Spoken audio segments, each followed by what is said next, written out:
Okay, this is the combined meeting, of Joliet City Council for Monday, April 5th, 2021, chaired by Mayor Bob Oderkirk.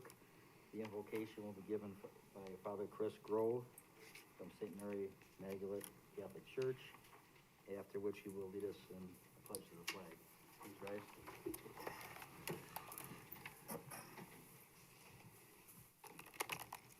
Before I offer our prayer this evening, I would like to invite you to join me in a moment of silence for Billy Liemacher. I think we all know Billy very well. He's a historian and certainly a moving force in our community for many years. I know from personal experience, I can say that Billy always had a way of getting things done.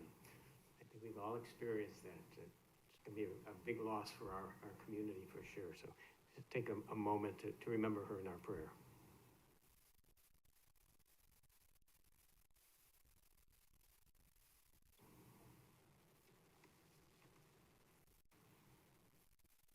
Let us pray. God, our Creator, we are grateful for the favors you bestow, and we give thanks for your abundant blessings. You enlighten all who are elected to serve in public office. Give your care and protection to everyone, those who serve throughout our nation, our state, and our local governments. Give your guidance and wisdom to our mayor, members of our city council, our city manager, and our city staff. Give them the strength to know your will, so all they do may be done with a desire to please you. God of comfort and healing, again we come before you asking that you hear our prayers for those affected by COVID-19, for the sick, for healthcare professionals, for first responders, for researchers, and for scientists. Grant them strength to meet their everyday challenges. May we all be ready to reach out with commitment to care for the well-being of all people, especially our neighbors and those who are most vulnerable to the COVID-19 virus. We pray to you, our eternal and merciful Lord and God, now and forever. Amen. Amen. I pledge allegiance to the flag of the United States of America and to the republic for which it stands, one nation, under God, indivisible, with liberty and justice for all. Thanks, Mary. Thank you. Thanks, Father. Thanks, Father Chris. Women can't resist you. Susie. Roll call, Mayor Oderkirk. Here. Councilwoman Gavin. Here. Councilman Hugg. Here. Councilman Landy. Here. Councilman Morris. here. Councilman Mudrick. Here. Councilwoman Coleman. Here. Councilwoman Reardon. Here. Councilman Turk. Here. First on the agenda this evening is the State of the City address by Mayor Oderkirk. Good evening, council people and people of Joliet. I know we have a combined meeting, so I'm gonna kind of expedite this and cut a little bit short from what I gave a few weeks ago in the speech. But I did think it was important to get out the information, what's happened here in Joliet the last year, and more importantly, accurate information about what's going on within the city of Joliet. So hopefully it's gonna be limited to about 30 minutes or so. I appreciate you giving me the opportunity to talk. Obviously, for all of us, 2020 was a year like no other, and we've all been through it together, or you're somewhat new to the council, but when I was preparing the speech in February, prior to me getting injured, I looked at the speech I gave a year ago on February 24th, and it was striking that February 24th, 2020, there was not one mention of COVID in my speech, not one mention about pending shutdowns or pandemic. Obviously, the news was out there, but it was out there. It wasn't anything that really was close to home. And that immediately changed in Joliet. So I'm going to talk about the city's response to COVID. I'm going to talk about what happened with the civil unrest this summer, and specifically the riots on the night of May 31st. I'm going to talk about the water decision, as well as some of the economic development that happened last year. Let me start with the city finances, go over the numbers. And again, this is accurate information, unlike a lot that I've read or heard about in the last week or so. We took a hit because of COVID. We knew we were going to. The biggest effect on the city came in the gaming revenue. The last 2 years, 2018, 2019, we have been receiving over $17 million a year in gaming revenue. Last year, we received $7.5 million. So we lost $10 million in revenue with the riverboats being down. That was by far the worst number that I have to report. Many of the other ones are surprisingly good, much better than what I thought was gonna come in. I think what we thought as an elected body was gonna come in. Our sales tax in 2018, the city received $50.2 million. 2019, $49.6 million. Last year, the city collected $48 million in sales tax. Hotel motel tax was off a tick. 2018, $2.7 million in revenue. 2019, $2.6 million. Last year, $2.5 million. Building permits surprisingly were up, but maybe you can provide the answer for this, being a builder. 2018, the city collected $1.8 million in building permits. 2019, $1.7 million. Last year, the city collected $4.1 million in building permit revenue. So that was a surprising number. Real estate transfer tax was consistent. 2018, $3.1 million. 2019, $2.2 million. Last year, $2.3 million. Water tap-on fees were the same, $1.1 million. $850,000 in 2019. Last year, $1.02 million. The total general fund revenue. In 2018, the city collected $182 million in revenue. 2019, $185 million. Last year, $181.8 million. And that is essentially, that is the riverboat money, plus the $5 million we got in CARES Act funding, not including the money that's been promised to the city moving forward. So we came in with a fund balance. We came into 2019, or we ended 2019 with $46.8 million in reserves. We're ending 2020 with $41.5 million in reserve. That's a real achievement by the city council and city staff. And I'm gonna talk a little bit about it. If you recall, last April, we held a meeting and the projections were dire for what we could be facing with the shutdown.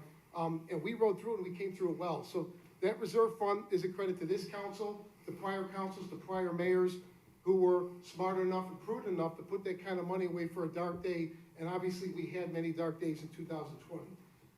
One final number, and I talk about this every year because it deserves to be mentioned. The estimated assessed value of property. I know there's realtors here behind me, they know what that is. That is the average value of property within Joliet. Between 2008 and 2014, property values declined every year in Joliet. After 2015, property values have risen every year. Last year, property values again went up 5.04%. So since I've become mayor in 2015, property value in Joliet is up a whopping 34.6%. It's an incredible number. It can't be overstated. And I do think it's a testament to city government. Of course, there's been arguments and there's been drama on the city council, but as a body, the city council is working well. These numbers show, and I think the people of Joliet need to hear it, get the accurate information about what's really happening inside Joliet. City government's running well. I want to credit the council and staff for getting through this last year. So talk a little about COVID and the city's response. Again, I talked about a year ago, it really wasn't on the radar. As late as March 5th last year, myself, Councilman Hugg, John Grueling, and Derek Conley flew out of Midway Airport, including Kansas City, to see the North Point project. I know many others did the same. So even March 5th of last year, COVID wasn't really a factor within our society, but that changed dramatically. On March 9th, Governor Pritzker issued his first disaster proclamation. On March 16th, I signed an order declaring a local state of emergency. I signed a second state of emergency order on April 2nd of last year. The effect of these orders, as we know, it combined the city council and pre-council meetings, it shut City Hall down to the public, and changed our public speaking requirements in the Open Meetings Act. Right off the bat, myself and city manager and city staff began meeting every morning here in the council chambers with the internal changes and the internal response to COVID. And remember, if you can rewind back to those days, there was a lot of unknown, I think it was all unknown, about the extent of the pandemic, who was going to be affected, what the effects were going to be. What we were facing as city government was the potential that a large amount of the police department, or the fire department, or the water department, or any other department would all get infected and not be able to operate. And that was something that we couldn't let happen. I know we talked about it as a council, I talked about it as a mayor. City government cannot fail. The services we provide people need, we are not allowed to fail. And I give a lot of credit, again, to the city manager and staff for pulling together. We immediately began looking for protective gear for our first responders. We began splitting staff up. We came up with contingency plans. What would happen if an entire fire station came down with COVID? Or if the afternoon shift or the second shift in the police department got sick with COVID? So it was an all hands on deck approach. I called it in the media at the time. And it was, you know, it was historic, but it was very effective, and again, something the city needs to be commended for getting through that time. City Hall reopened on June 1st of last year, then with the spike in COVID, it closed again on November 20th, and then reopened in January of this year. You know, I talked about the leadership role the city of Joliet took. I want to go a little bit deeper into that. Again, we were meeting every morning with department heads. Beyond that, we reached out to Will County Health Department officials. We reached out to school district officials of every school district that affected Joliet. We reached out to hospital officials. We reached out to United Way to coordinate the efforts that were going on within the city. We had numerous conference calls, both with these individuals, with city managers and mayors of all the outlying cities, essentially sharing with them the information that we had here in Joliet, whatever they had in their communities. But we made an effort to be community leaders, to be leaders in the region, not just worry about the city of Joliet, but pass along whatever we had to every other community around us. We had multiple press conferences here in the council chambers. I don't know how many, probably a little bit less than 10, but we gave out as much information as we could to the public. Many of those press conferences were not just covered by local media, they were covered by Chicago media. Again, we were, as a community, we were leaders in getting information out about COVID. And at those press conferences, if you recall, we invited many of the other officials that I spoke with from the hospitals or from the schools or from the health department to directly address the media and the public. I also worked with numerous other mayors. I don't know how many conference calls I had with mayors throughout the region, or with Governor Pritzker or Mayor Lightfoot. And specifically, I met routinely with Mayor Irwin from Aurora and Mayor Chirico from Naperville. And again, sharing strategies, sharing information. Those two cities are similar to Joliet in size. They're all in the region. So again, that's what we were doing here in Joliet to take the leadership role into COVID. I talked about the public hearing procedure. Obviously, all of us but her participated in the week-long public hearing about North Point last March. It's a little ironic. There were a couple Will County elected officials who criticized us for having that meeting and for the way we were doing the meeting. And then about a week later, Will County adopted the exact same rules as we did for the public meeting. So again, that was the city taking a leadership role and not waiting for others to show us how to show the way, but to do it ourselves. We also had a special finance meeting. That was on April 14th of last year. I had received the word from Jim Gadotti and from Steve Jones about the potential the COVID shutdown was going to have on our finances. I felt it was important, and not only I knew it, but that the whole city council knew it. I felt it was important that we share this information with the public.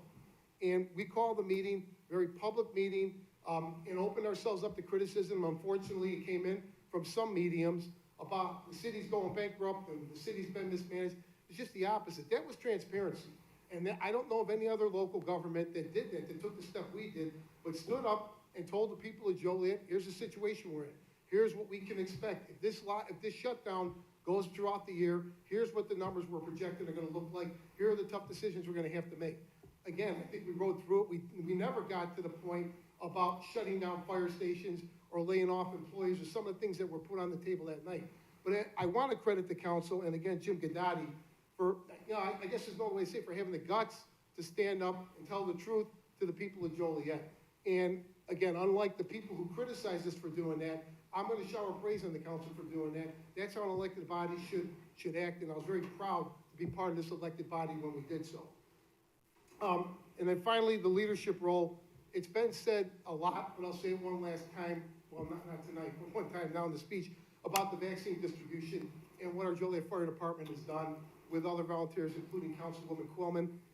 To date, I think the estimate, the city of Joliet, on a purely volunteer basis, through our fire department, has issued or given out over 32,000 vaccines to teachers, to seniors, to people at risk, and now it's being expanded even further. And I have to stress, you know, Deputy Chief Jeff Carey has got a lot of accolades, and enough can't be said. This was a program that was essentially put together by him. This was not done in conjunction with other units of government. This was self-initiative by the fire department and by the other volunteers who go out there issuing these vaccines. And again, we are now at the position, although it's starting to be expanded, other cities have come to Joliet to go to Joliet West to see the operation and try and bring it back to their own communities, other fire departments, other cities. So again, as throughout the last year, the city of Joliet has been leaders throughout this process. Credit to Chief Blasky and Deputy Chief Carey and every fireman and nurse, retired nurse and doctor who have been out there at Joliet West on their free time, not getting compensated, but doing what they can to save lives.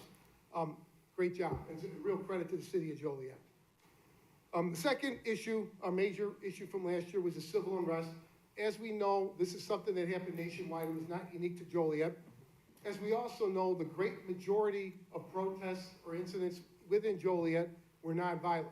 That was not the case on the night of May 31st of last year. There were two protests earlier that day, one around noon here at City Hall, which I was at, and a second one in the afternoon at Jefferson and Larkin, essentially in the Kmart and the White Castle parking lot. I have been in contact with our police chief and other police officers throughout the day, monitoring what was happening. If you recall, earlier in that week, Wednesday or Thursday, things exploded in Minneapolis. On Friday, it happened in downtown Chicago. Saturday, it happened again in downtown Chicago. On Sunday, the rioting began to spread out from Chicago and get into the suburbs. So there was a preparedness on the police department, not knowing what was coming to Joliet, but a full expectation that we were going to have to deal with this in Joliet, and unfortunately we did. About 5:30 or 6 o'clock that evening, I was on my front porch with my family, and I got a text message from Scott Slocum of WJOL asking to confirm reports that people were entering the intersection at Jefferson and Larkin. They were jumping on top of vehicles, trying to shut traffic and shut the intersection down. So I immediately left my porch, went to the intersection. When I got there, I saw about 15 Joliet police officers in a skirmish line trying to keep the crowd out of the street.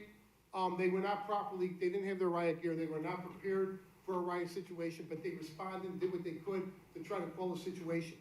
At what point, one of the protesters approached myself and the police chief and began speaking with us, asking if they can hold a 9-minute kneel down within the intersection to commemorate the 9 minutes that the officer in Minneapolis knelt on George Floyd's neck. As we were having that conversation, one of the officers, about 10 or 15 feet from me, got struck in the face with a rock that was thrown from the crowd. Other items began to rain down on the police. The protester that we were speaking to had a bullhorn turned and began admonishing the crowd to stop doing that, but it wasn't going to happen. Shortly after, the parking lot cleared out and protest was over and the riot began. So I initially went out to Louis Joliet Mall. I was following a number of vehicles with out-of-state license plates that were heading in a caravan to the mall. I, of course, wasn't in a squad car at that time.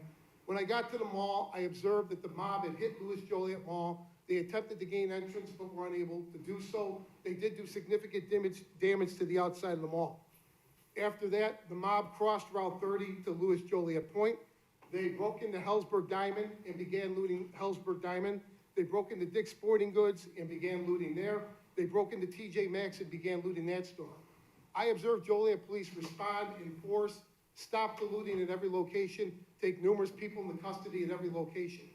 We responded differently in Joliet than other cities did. We did not stand by and allow this to happen. Our police department stood up for the people of Joliet and stood up for the property owners of Joliet and did what they could to protect property. After that, the call came in that the mob had moved to the Northridge Plaza at Larkin and Theodore. I traveled to that plaza. I saw that the mob had broken into and was looting Burlington Coat Factory, Skechers, and Ross Dress for Less, and doing damage to other stores in that plaza. Again, the Joliet police responded in force. They took numerous people into custody for looting those stores, and again, stopped the looting at Northridge Plaza. Then got the call about the looting at the Walgreens at Ingalls and Larkin. I traveled to Ingalls and Larkin again. The mob had gained entrance into Ingalls and Larkin. Joliet police responded and took numerous people into custody for breaking into and looting that store. At that time in the evening, I jumped into the squad car with Officer Evans, who I spent most of the rest of the evening with. So I heard the radio traffic, and I heard what was happening throughout the city. The reports that were coming in at that point was that a large part of the mob attempted to go to downtown Joliet. And I believe, and I think police believe, that the intent was to strike out west, to pull the police resources out west, and then to move into downtown Joliet and damage our police department, our city hall, the courthouse, the Rialto Theater, whatever it is that they could do.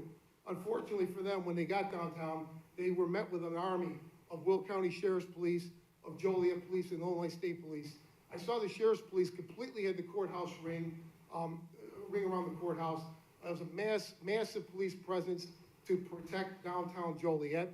The crowd eventually gave up on looting or destroying downtown Joliet, went back to Jefferson Street, which is where the bulk of the riot occurred the rest of the night, including, unfortunately, the burning down of a mom and pop Hispanic grocery store by St. Pat's Cemetery. So, I was there that night, as everybody knows.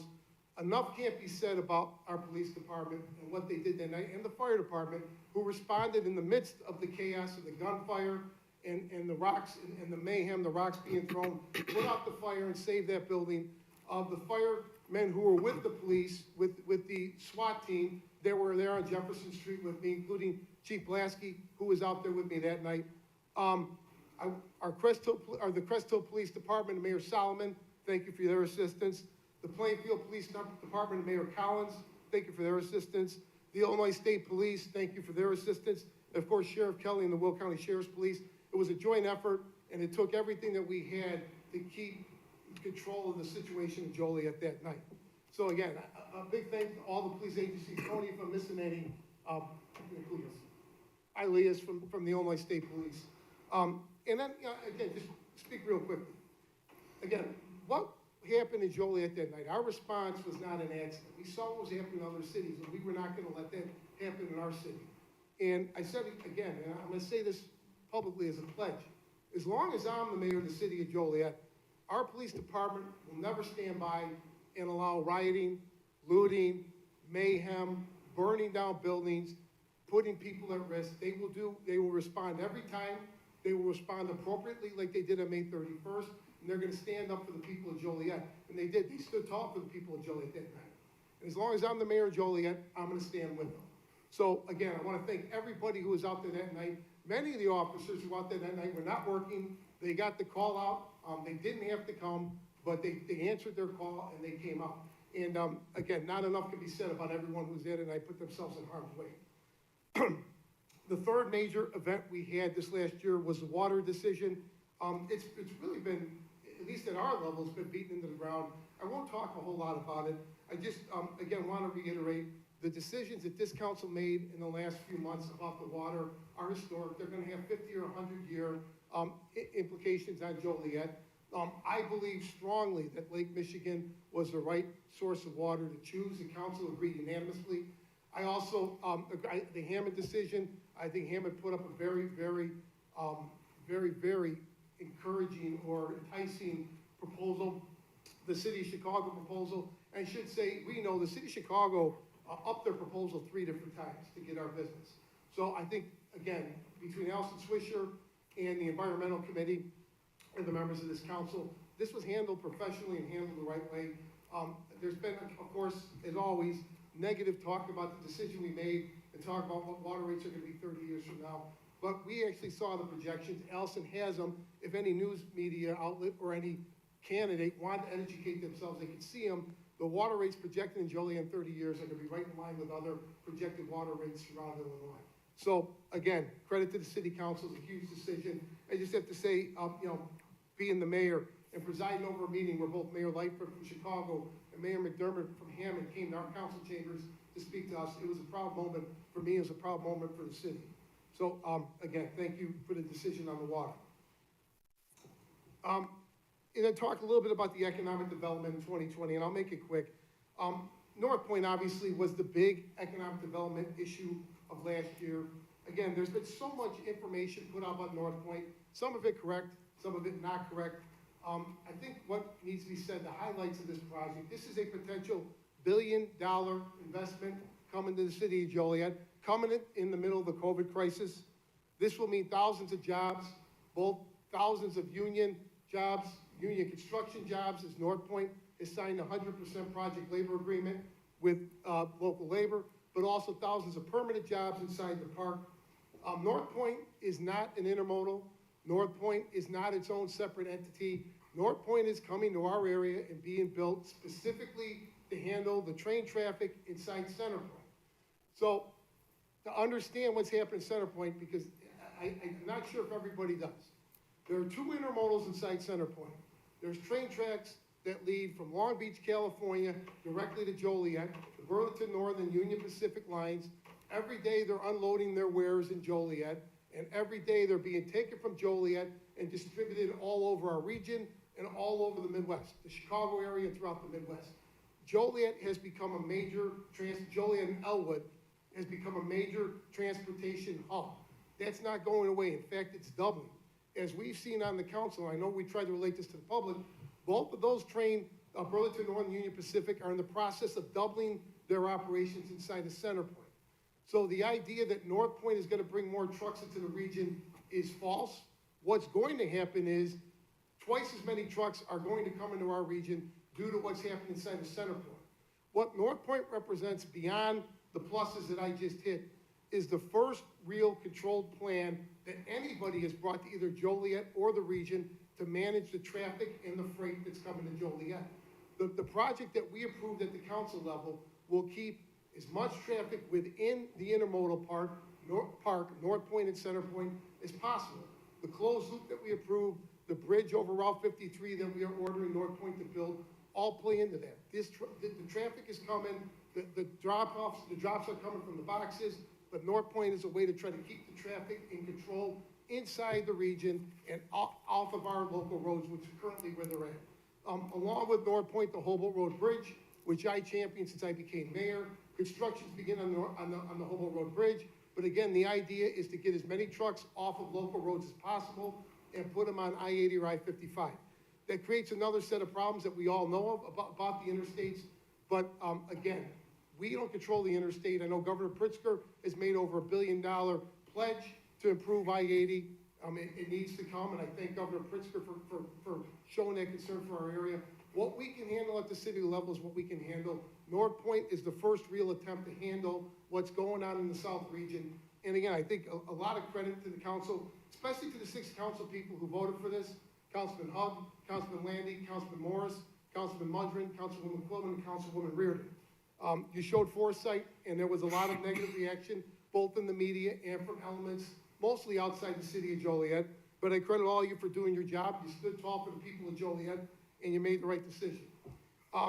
Real quick on some other projects. Reopening Chicago Street. Again, I think that was really overlooked because of COVID and because of the lack of activity downtown. But that's a major step forward for downtown development. Again, this goes back to me first being elected mayor in 2015. Very preliminary, within the first couple months, meetings with John Gurrow and with city staff and with Will County board members, Republican and Democrat, and Chairman Larry Walsh, and working out a deal to keep the courthouse in downtown Joliet and then to reopen Chicago Street. So a few years in the making to get there, but it was a big step forward. And I believe once the pandemic is over and we get our bridges squared away, you're going to see the difference in development in downtown Joliet because of the reopening of Chicago Street. Tony Finer Foods made the commitment to come to Joliet in 2020. They're taking the old Kmart site at Jefferson and Larkin. It's a big addition to our city. It's been real blight at that intersection. A lot of out-of-towners come through that intersection, especially traveling to St. Joe's Hospital. Thank you to Tony's for their investment. And again, thank you to staff. As I said before, we never stopped working in 2020. Even during the darkest days, all city departments were working. And the type of development that I'm talking that came in is proof of that. Downtown, if you're driven by the AT&T building on South Joliet Street, the building's being completely remodeled both on the inside and outside. They're turned into a massive office space with a workout facility on the second floor. I can tell you, I've had many conversations with the owners of that building. They are eyeballing and interested in other properties in downtown Joliet. So it's great to see private investment in our city like that. Unidos Marketing at 315 North Ottawa. That's the old Steelworkers Hall. I've toured their facility. They've done an incredible job. I think there's a grand opening coming shortly, but thank you to Unidos for their investment in Joliet. The Cullinan property at I-80 and I-55, we all know about that. This has been in the works for 5 or 6 years. Again, during COVID, the folks at Cullinan were able to get a commitment from the state of Illinois to build a new interchange directly off of I-55 and onto that property. It's a huge step forward. Any development on that property needs that interchange. Cullinan, with Worcester City staff, was able to get it done. I'm looking forward, very excited about what is going to come to that property moving forward. But I do want to thank Cullinan again for keeping the pedal down even during COVID and during the shutdown. Within Center Point, Harbor Freight opened. This is a 1.5 million foot distribution center. City of Joliet, like North Point, it needs to be said, we gave no incentives to Harbor Freight, just like we gave no incentives to North Point. So we have hundreds of millions of dollars of investments coming into Joliet, private investment with no incentives. Again, it's a credit to the council, to the city managers and staff for a job well done. And one other thing, questions are asked a lot about what the benefit is of some of the warehousing or the distribution centers. Harbor Freight alone, beyond the jobs and the tap-on fees and all those, Harbor Freight is going to generate annually $200,000 a year in property taxes. So you can multiply that by all the different development that's going on in Joliet. It's significant. It's a significant amount of revenue that we're adding to city coffers. And then finally, the last thing I talked about in the speech was the Chick-fil-A on Route 30. And I joked, although it's obviously the smallest of all these projects, judging by the lines of Chick-fil-A, maybe the most popular, maybe we did last year. So real quickly to wrap this up, I said in the speech a month ago, and I'll reiterate tonight, 2020 was a very trying year, personally and professionally, and obviously everybody went through it to one degree or another. Obviously condolences to people who lost loved ones during this last year. Being the mayor of Joliet, the third largest city in the state, there were many challenges. I touched on them real quickly tonight. Any one of those would be worth an hour's speech to go into detail. But, reflecting on it and putting the speech together, I could say honestly, some of the proudest moments I've had as mayor happened during this last year in 2020. Again, I talked about the decision for the water. This is a generational decision that we made in Joliet. It's going to impact our city, I think, for 100 years, if not longer. And to be part of that from the very beginning, to put together the environmental committee, see that process through, all the meetings we had, the joint meetings with the committee and the council meetings to discuss this, and then to take the vote. It was a momentous occasion in Joliet, and it was great to be part of that. It's certainly great to be the mayor during that time. The riots there, May 31st, is probably the darkest day that I've seen in the city since I've been here. Certainly, a lot of bad situations as a police officer for 10 years, but that was at a whole different level on May 31st. But to stand on Jefferson Street that night in the middle of the chaos, to see many of the younger officers who I could tell never been exposed to something like this before, and to see the way everybody stood tall, did their job, maintained their professionalism, and stood up for the people of Joliet, and stood down the riot and the violence, it was a proud moment. And again, I can't give enough credit to our employees, everyone who responded that night for the job they did. And then, finally, again, see what's happening in Joliet West. The Councilwoman Coleman, you're there every day. But to see our community come together and see our city be part of the solution and taking a leadership role and saving lives. And that's what our firefighters are doing every day. They're saving lives at Joliet West, volunteering their time. I couldn't be more proud to be the mayor during this period. So, and one final thing I just want to add, and I said this during the last speech. I can't speak for other units of government or other cities, but I can tell the people of Joliet that during this entire year, there was not one city employee that refused to come to work, refused to do their job, refused to respond to a call because of fears of COVID. And, it may sound a little antiquated today, but I asked you to rewind a year ago where you were sitting a year ago or 11 months ago and put yourself in the shoes of a first responder that not only knew going to a call if they were putting themselves at risk, but didn't know if they were bringing the virus home to their wives, to their children, to their parents. We know a lot more about this today than we did back then. Not one Joliet police officer or firefighter or city employee refused to do their job. I can't give enough credit to them. Again, when I talk about being proud, I am proud to be the mayor of this great city, proud of our employees, proud of the job this council did through the tough times, and I'm really excited and positive about what's going to happen in the next year. So thank you.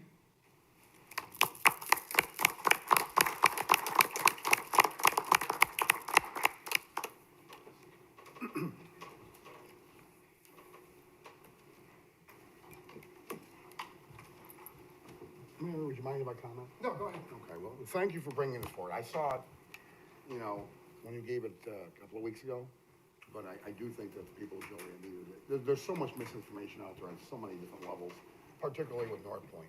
One thing I want to say, and I have admiration for a fellow council member, Councilwoman Quillman is obviously not your typical self-centered politician. This is crazy season. This is election season.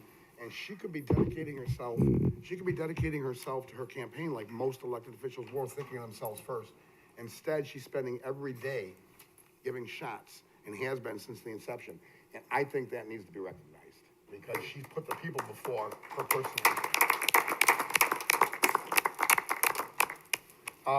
Thank you, but it's just what I do. I'm a nurse, but thank you. The other thing I wanted to, I came up with an analogy. I've had a number of people over the last year call about the North Point project. Once they get the real, not the bad actors version, not the lies that are being put out there, the facts. And I came up with an analogy. They've all been supportive. We're all like, oh, that's a great idea for this city. It's gonna be a great idea. This North Point is not the spigot, they're the sponge. The two railroads, what is it? Burlington Northern Union Pacific. And Union Pacific, they're the ones turning the truck spigot on. They're doubling their lifts, and for those that don't understand what that means, the boxes they're taking off of incoming trains and transferring to trucks and have to go somewhere. So this is gonna happen no matter what. We could all sit on our hands and do nothing, like some want us to do, and destroy the city, which we won't do. We refuse to do, we didn't do it the 31st of May, and we won't do it when it comes to development. North Point is a well-organized sponge, gonna be sopping up the business, if you will, the trucks that are gonna come out of the railroad spigot. They're not bringing the trucks, they're sopping them up. They're the sponge, not the spigot. That's all I had to say.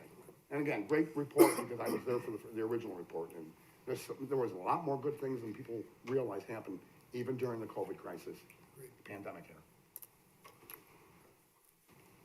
Next on the agenda is approval of the agenda. Is there a motion to approve the agenda as written with the following change? Approve Council Number 163-21, which is approval of 2021 vehicle purchase schedule from consent agenda, and vote on that item separately. So moved. Second. It's been motioned and seconded to approve the agenda as written with the removal of 163-21 from consent agenda to be voted on separately. Councilwoman Gavin, Aye. Councilman Hug, Aye. Councilman Landy, Aye. Councilman Morris, Aye. Councilman Mudrin, Aye. Councilwoman Coleman, Aye. Councilwoman Reardon, Aye. Councilman Turk. Aye. Motion carried. Next is citizens to be heard on agenda items. Edward Rudiger.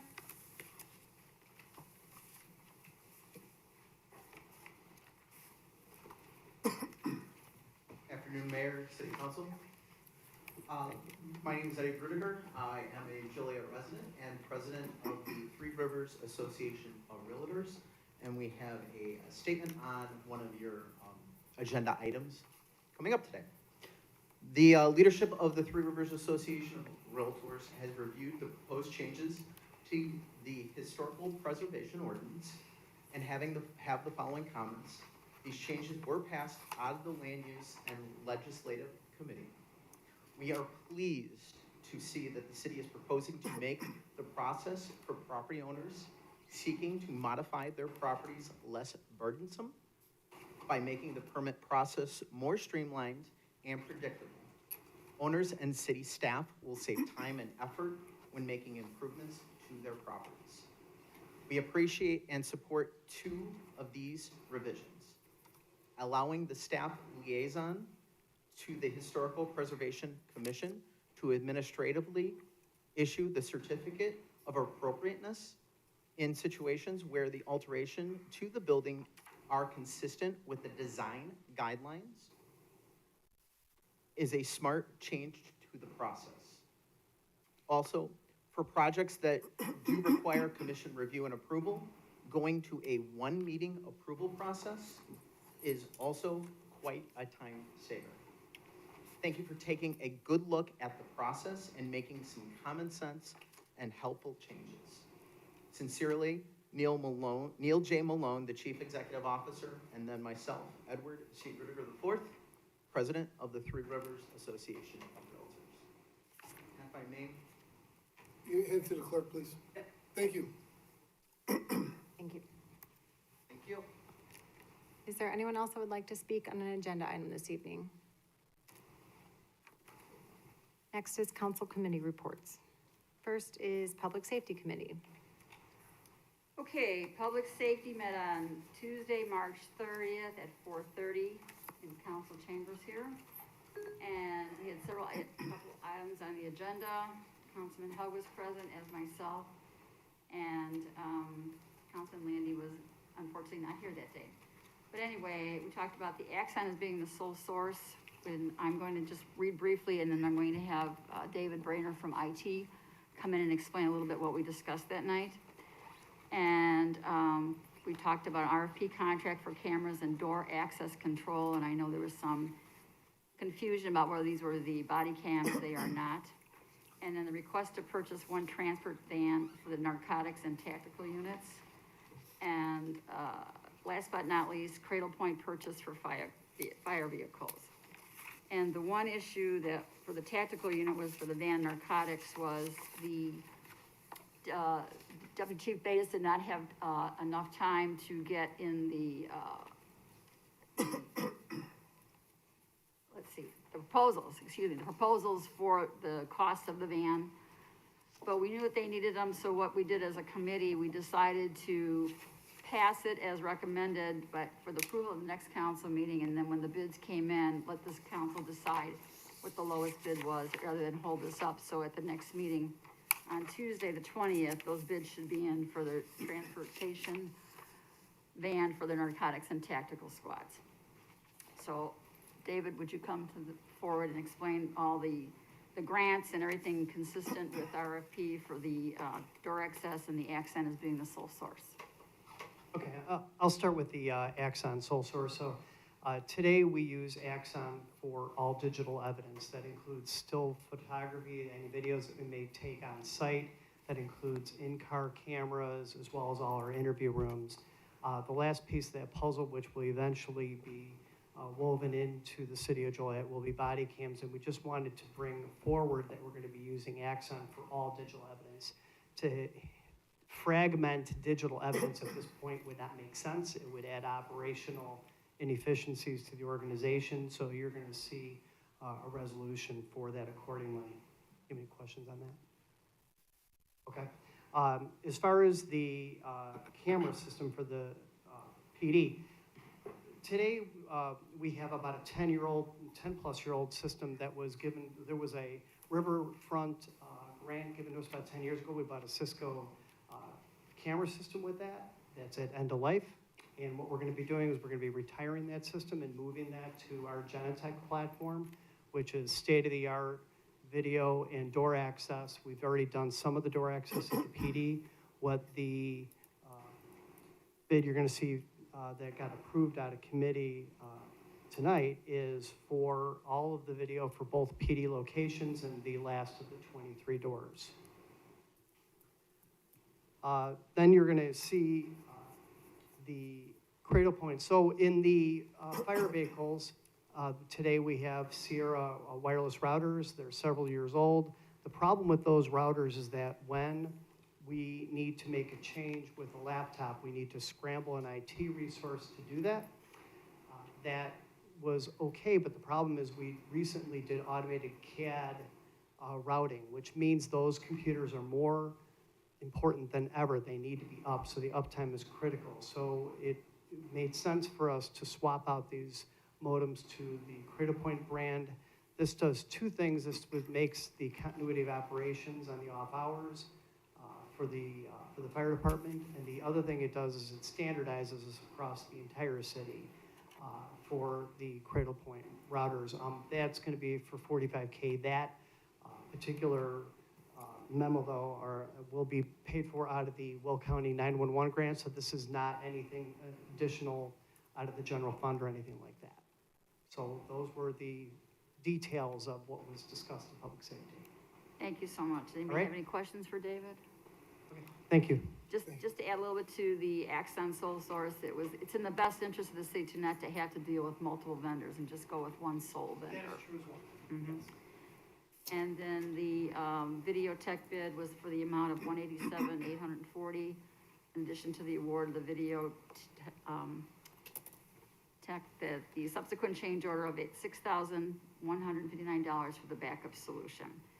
And we decided to go with that. It was just Councilman Hug and myself, and that concludes my report, unless Councilman Hug has anything to add. No, you covered it all. Public Service Committee report?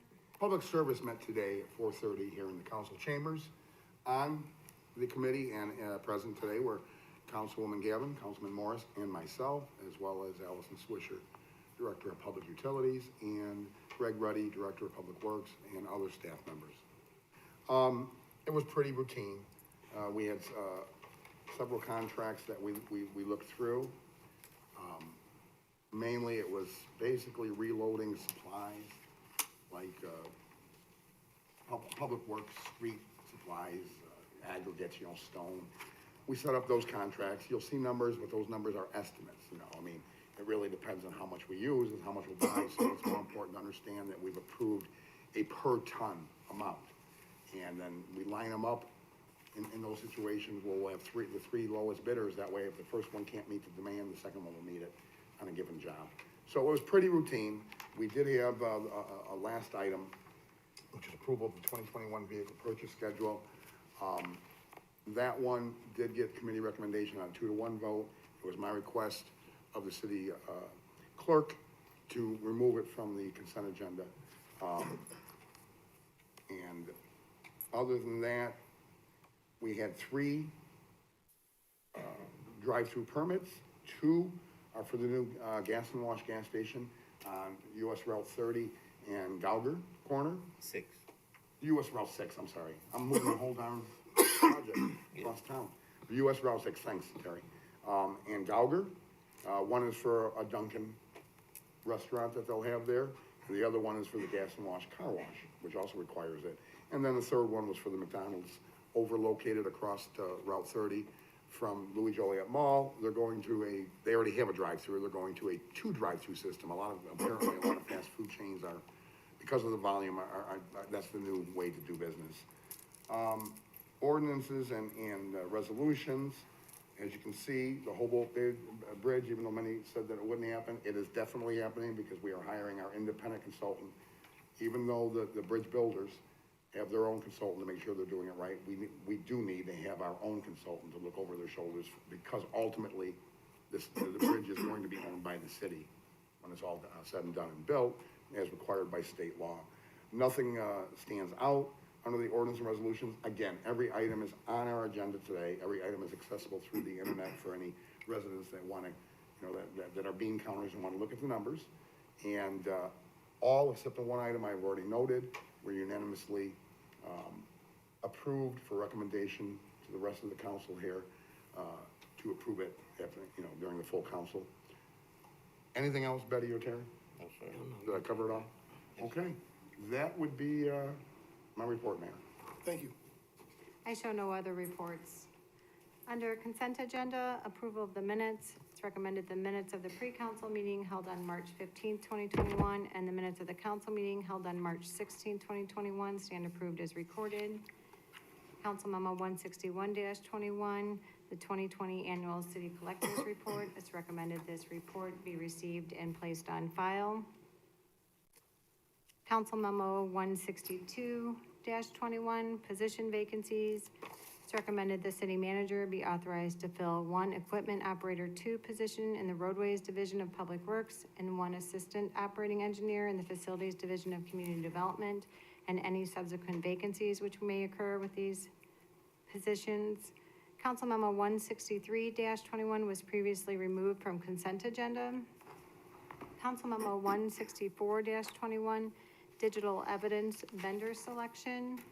Council Memo 165-21, award of contract for Cradle Point Replacement Project. Council Memo 166-21, award of contract for the 2021 Public Works Landscape Restoration Program to Seasons Landscape in the amount of $35,226. Council Memo 167-21, award of price agreements for the 2021 Street Maintenance Materials Contracts, City of Joliet Aggregate Price Agreement Contract, and City of Joliet Bituminous Patching Materials Contract. Council Memo 168-21, award of contract for the 2021 On-Call Lead Water Service Line Replacement Program to Stipp Brothers Excavating, Austin Tyler Construction, and Brandt Excavating in the amount of $350,000 based on unit prices provided in their bids. Council Memo 169-21, award of contract for the 2021 Utilities Restoration Program to Lindblad Construction, construction by Camco, and PT Farrow Construction in an amount not to exceed $600,000 based on unit prices provided in their bids.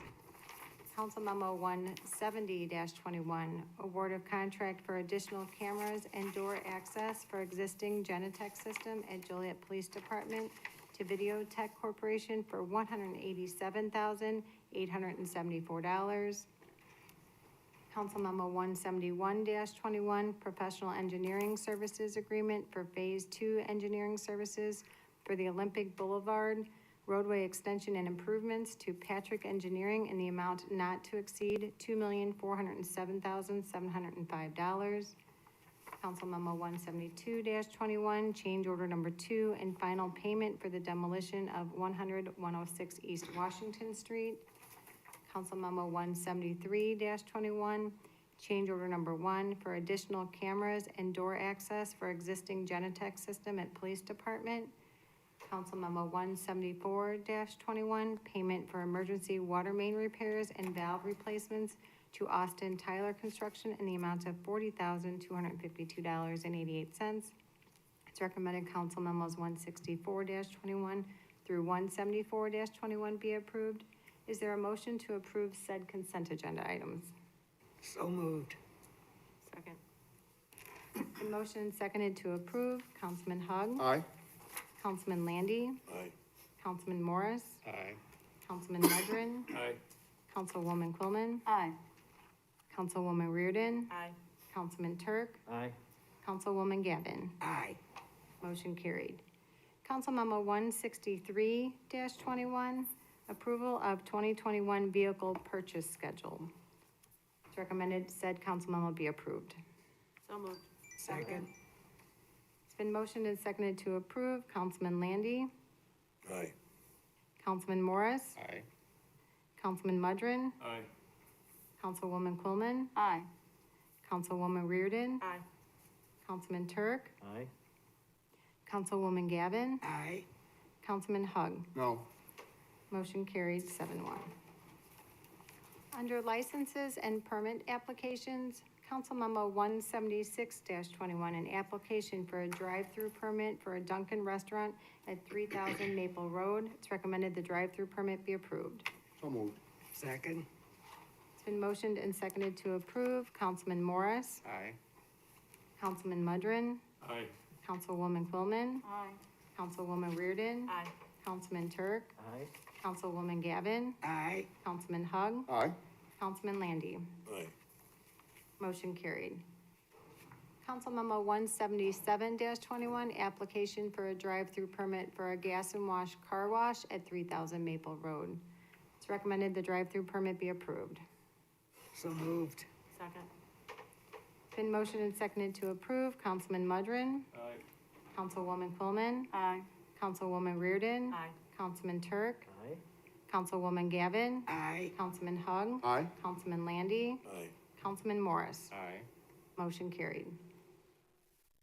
Council Memo 178-21, an application for a drive-through permit for McDonald's restaurant at 2885 Plainfield Road. It's recommended the drive-through permit be approved. So moved. Second. Been motioned and seconded to approve. Councilwoman Quillman? Aye. Councilwoman Reardon? Aye. Councilman Turk? Aye. Councilwoman Gavin? Aye. Councilman Hug? Aye. Councilman Landy? Aye. Councilman Morris? Aye. Councilman Mudrin? Aye. Motion carried.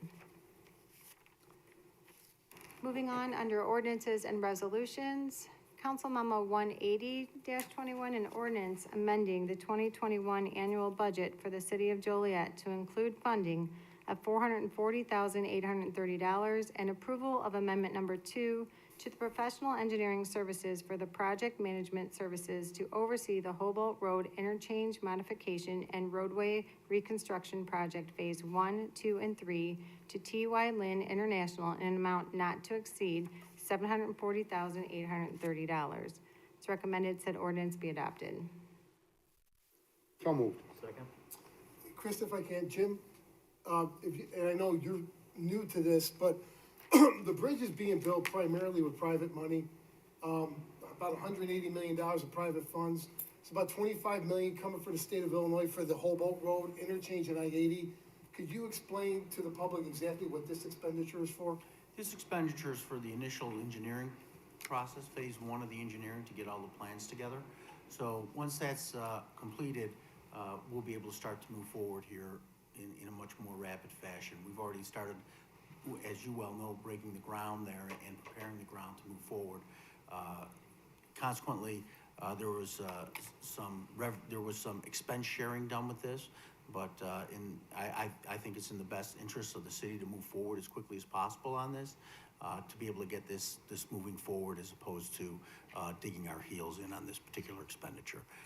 The sooner we get out the trucks off the road, we also will get some revenue from the bridge, so we're gonna more than make our money back on this. And this is our attempt, or not attempt, this is us having oversight over the project. Correct, Okay, correct. thank you.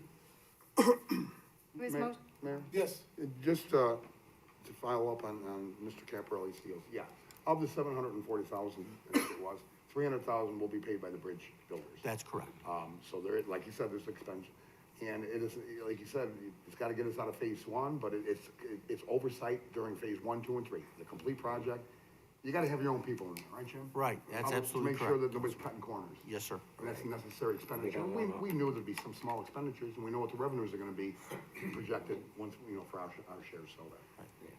Because we're gonna own it. Liability's gonna be heavy on us if it's not done Got right. the whole Correct. sweet potato, as I That's call it, it. sweet potato pie. The whole sweet potato What's the pie. anticipated length of the project, do we know? How long will it take? I believe it's about 2 years. and just to fill in the blanks, and the state of Illinois is gonna completely redo the interchange at Holbrook Road and I-80.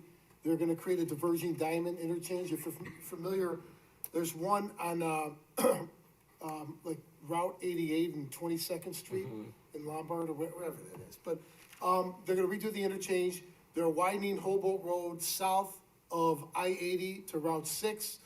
Then from Route 6, private funds are gonna build a new road over the river, the bridge, and directly in the center point. And that's access to the new mall, the proposed mall, right? No, No, this is simply for Center Point. It's gonna be a toll bridge for trucks. The idea to get them off of Chicago Street, get them off of Laraway Road, maybe off Arsenal, that's not our jurisdiction, but a one-way in, one-way out way for Center Point. It's a way, and hopefully the closed loop will also feed into this at some point as well. So we'll be able to alleviate the traffic problems, not only for Joliet, but throughout the region. I don't think that oftentimes, as the mayor's tried to explain, and there's a lot of misinformation out there, this is a project that will ease the traffic congestion that is coming to the area, not just to Joliet, but to the region here. So this is a great start to where we need to get going. It was motion and seconded to approve Council Memo 180-21. Councilwoman Reardon. Aye. Councilman Turk. Aye. Councilwoman Gavin. Aye. Councilman Hug. Aye? Councilman Landy. Aye. Councilman Morris. Aye. Councilman Mudrin. Aye. Councilwoman Quillman. Aye. Motion carried. Council Memo 181-21, an ordinance repealing and replacing Chapter 31, Article 5, Section 31-281.f, requirements of unpolluted discharges. It's recommended said ordinance be adopted. So moved. Second. It's been motioned and seconded to approve. Councilman Turk. Aye. Councilwoman Gavin. Aye. Councilman Hug. Aye? Councilman Landy. Aye. Councilman Morris. Aye. Councilman Mudrin. Aye. Councilwoman Quillman. Aye. Councilwoman Reardon. Aye. Motion carried. Under resolutions, Council Memo 183-21. A resolution authorizing the execution of an intergovernmental agreement between the Forest Preserve District of Will County and the City of Joliet for a public bikeway along Essington Road and Theodore Street. It's recommended said resolution be adopted. So moved. Second. It's been motioned and seconded to, Yes, I neglected to point it out, and to the people that live out in that area, or anybody that bikes through Joliet that want it. That is going to actually take the missing piece away over up by Theodore of the biking route, so it'll be contiguous. They're gonna turn, some of our sidewalk will be turned into a bike path in addition to a sidewalk. So I forgot to mention that in my report. is motion and seconded to approve Council Memo 183-21. Councilwoman Gavin. Aye. Councilman Hug. Aye? Councilman Landy. Aye. Councilman Morris. Aye. Councilman Mudrin. Aye. Councilwoman Quillman. Aye. Councilwoman Reardon. Aye. Councilman Turk. Aye. Motion carried. Council Memo 184-21, a resolution entering into a memorandum of understanding with Cullinan Joliet LLC. It's recommended said resolution be adopted. So moved. Second. Been motioned and seconded to approve. Councilman Hug. Aye. Councilman Landy. Aye. Councilman Morris. Aye. Councilman Mudrin. Aye. Councilwoman Quillman. Aye. Councilwoman Reardon. Aye. Councilman Turk. Aye. Councilwoman Gavin. Aye. Motion carried. Council Memo 185-21, a resolution authorizing a community development block grant subrecipient agreement with Holston Human Capital Development for public services activities. It's recommended said resolution be adopted. So moved. Second. It's been motioned and seconded to approve. Councilman Landy. Aye. Councilman Morris. Aye. Councilman Mudrin. Aye. Councilwoman Quillman. Aye. Councilwoman Reardon. Aye. Councilman Turk. Aye. Councilwoman Gavin. Aye. Councilman Hug. No. Motion carried 7-1. Council Memo 186-21, a resolution authorizing a community development block grant subrecipient agreement with Senior Services Center of Will County. It's recommended said resolution be adopted. So moved. Second. It's been motioned and seconded to approve. Councilman Morris. Aye. Councilman Mudrin. Aye. Councilwoman Quillman. Aye. Councilwoman Reardon. Aye. Councilman Turk. Aye. Councilwoman Gavin. Aye. Councilman Hug. Aye. Councilman Landy. Aye. Motion carried. Krista, I just add, thank you to all the people at Senior Services for all their work in the last year. And I'm glad that we did this tonight. Council Memo 187-21, a resolution authorizing a community development block grant subrecipient agreement with Holston Human Capital Development for rehabilitation to their food pantry. It's recommended said resolution be adopted. So moved. Second. It's been motioned and seconded to approve. Councilman Mudrin. Aye. Councilwoman Quillman. Aye. Councilwoman Reardon. Aye. Councilman Turk. Aye. Councilwoman Gavin. Aye. Councilman Hug. No. Councilman Landy. Aye. Councilman Morris. Aye. Motion carried 7-1.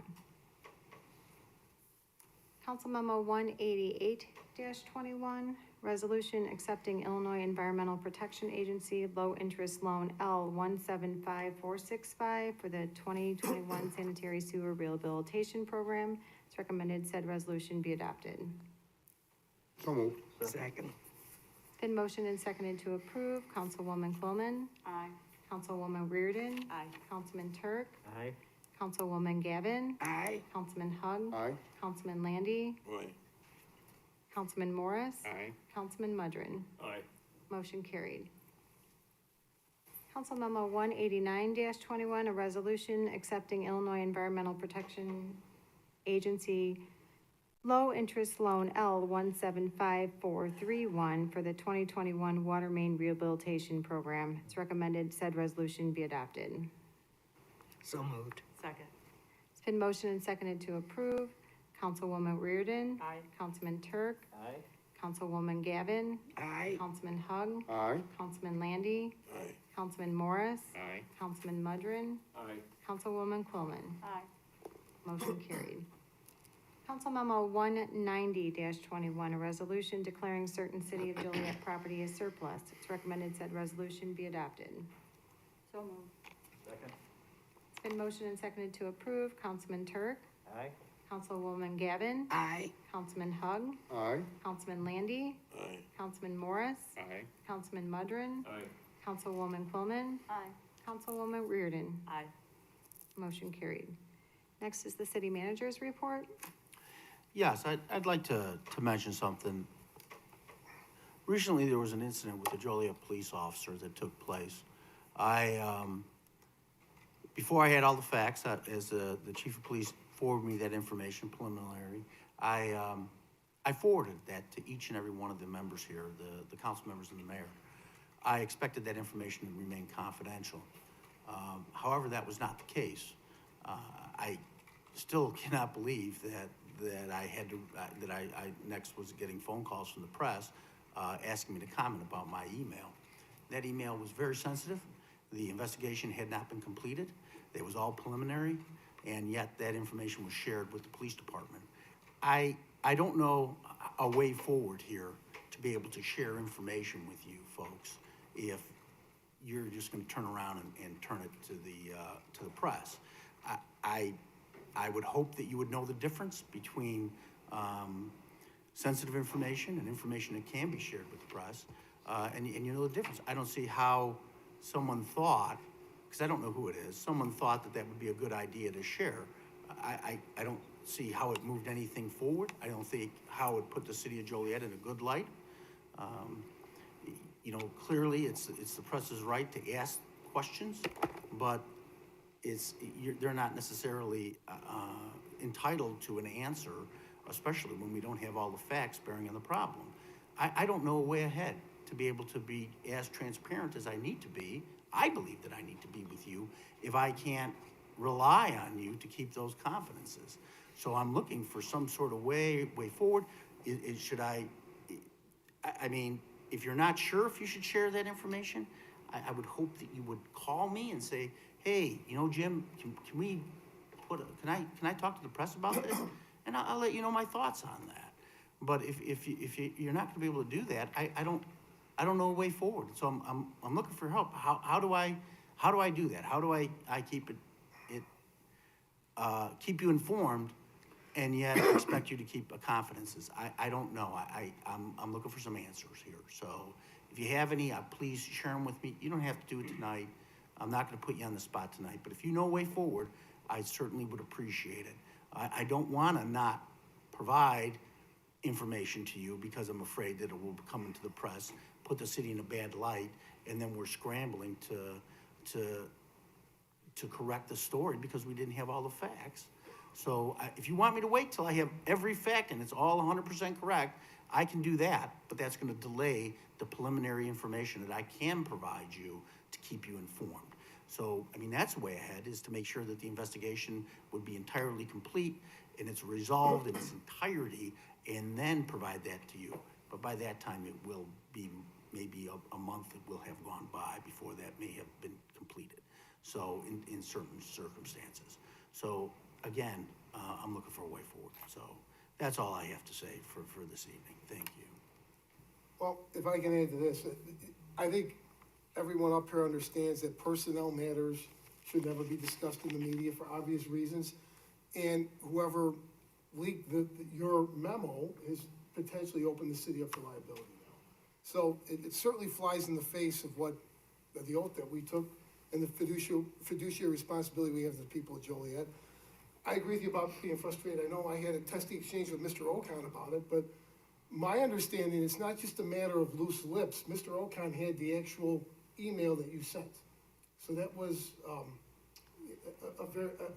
knowing act by someone in this council to take your email, print it, and either give it to the media or to a member of the public to give to the media.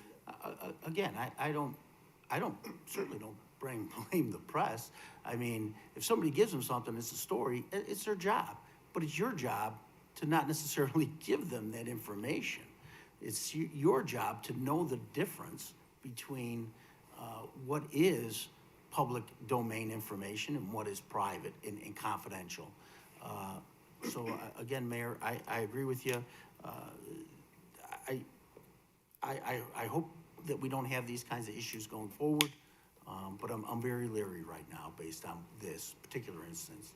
So, and that's all I have to say. That concludes my comments. Next is new business, not for final action or recommendation. Betty? I have nothing, sir. Nothing. Herb? Nothing. Terry? No. Pat? Nope. Jan? No. Jerry? Real quickly, I want to give you a compliment, Mr. Caparelli, as well as Chief Dawn Malik. Obviously, you've inherited, or she's inherited, some real problems on the police side, but you're taking steps forward. You're taking some of these cases where officers were never charged. They've been sitting on administrative leave for over a year. I don't know why charges were never filed, and you're handling them and seeing them through. So thank you to you and to Chief Malik and her team for starting to clean up some of the mess that was left behind. Thank you. Next is public comments. Is there anyone that would like to speak under public comments this evening?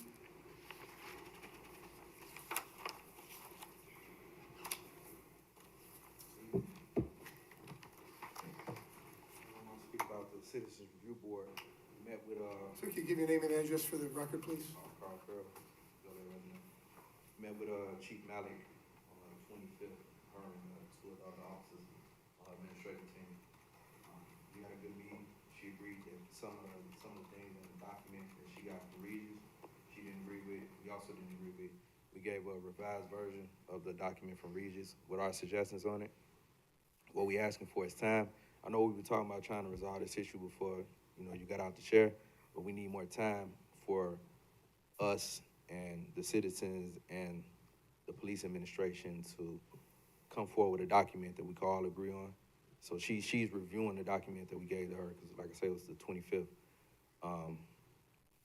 We will come and give updates, and we just ask that this not be moved on, you know, in haste. With that being said, as far as the Citizens Review Board, things that happen such as Officer Andrew McHugh, things of that nature, that brings out the importance of a Citizens Review Board also. And with McHugh being one of the officers that was involved with the Eric Lurie case, we come before you and we ask that you submit another letter to the DOJ, to the Attorney General, for possible police misconduct and mishandling of that situation. We ask this earnestly of you, because as you see, some of the officers involved with that case, you know, they may have been a tad bit corrupt. We don't know what their state of mind was at the time of that situation. So we ask that you submit another letter to the DOJ and to the Attorney General to investigate the case and the mishandling of that case more thoroughly. Thank you. Is there anyone else that would like to speak? Next is mayor and council comments. I have none. I hope everybody had a great Easter and Passover. And, you know, if you care about your city, tomorrow's your last chance to vote, 6 a.m. to 7 p.m. Herb? No. Terry? Nothing on. Jan? No. Jerry? Mike? Just one thing, I'd like to thank, the city manager and Derek Conley and Gabe Friend for the resolution of the eyesore on, Jefferson Street, that being Senior Tequila, and your persistence on, getting that down, so, thank you. You're welcome. Well, I gotta say, I really enjoy having the peers all back up again. I hated, when people were zooming in. I did not like social distancing, so it's good to be back, having the council as a whole up here. And again, happy Easter, everyone. It was a wonderful day yesterday. Should be a great spring and summer ahead. And hopefully, with the vaccines going out, the life returns to normal as quickly as possible here in Joliet. Thank you. I did receive a request for closed session. Is there a motion to go into closed session to discuss personnel and litigation, after which the meeting will be adjourned? So moved. Second. Been motion and seconded to approve. Councilwoman Gavin. Aye. Councilman Hug. Aye. Councilman Landy. Aye. Councilman Morris. Aye. Councilman Mudrin. Aye. Councilwoman Quillman. Aye. Councilwoman Reardon. Aye. Councilman Turk. Aye? Motion carried.